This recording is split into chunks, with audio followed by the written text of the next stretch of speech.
இன்னைக்கு ஆண்டவருடைய வார்த்தையை நான் உங்களிடத்தில் சொல்ல விரும்புறேன்.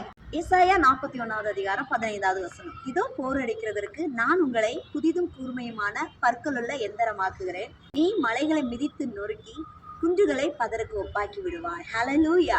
தானியத்தை களையில இருந்து பிரித்து எடுக்கிற ஒரு நல்ல இயந்திரம் தான் போர் அடிக்கிற ஒரு கருவி. அந்த கருவியில இருந்து தானியத்தை அழகாக பிரித்து எடுக்கிறாங்க. அப்படி ஒரு கூர்மையான கருவியா உங்களை மாற்ற போறேன்னு ஆண்டவர் சொல்றாரு. ஒரு மலைக்கு போன கத்தி எந்த ஒரு பொருளையும் பிரித்து எடுக்க பயன்படாது. இந்த கூர்மையான கத்தி அநேக பொருட்களை பிரித்து எடுக்க அது பயன்படக்கூடியதா இருக்கும். ஆண்டவரோட தனித்திருந்து செபிக்கிறதான அந்த உறவை ஆண்டவர் புதிதாக்க போறேன்னு சொல்றாரு.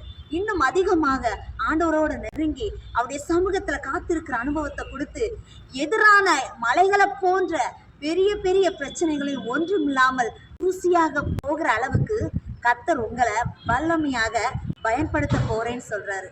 இந்த வார்த்தையை கேட்டுக்கொண்டிருக்க பிரியமானவர், உங்களை நோக்கிதான் ஆண்டோடைய வார்த்தை வந்திருக்கு. அதிகமா இன்னும் உங்க ஆவிக்குரிய ஜீவியத்தை புதுப்பிக்கும்படியாய் ஆண்டவர் இந்த வார்த்தையின் மூலமாய் உங்களோட இடைப்படுகிறார். நிச்சயமாய் நீங்கள் தேவனுக்காய் பயன்படுகிற கருவியாக கர்த்தர் உங்களை பயன்படுத்த போகிறார். உங்களை கொண்டு கர்த்தர் பெரிய காரியங்களை இந்த தேசத்துல செய்வார். இந்த வார்த்தையின்படி கர்த்தர் உங்களை ஆசீர்வதிப்பார். God bless you.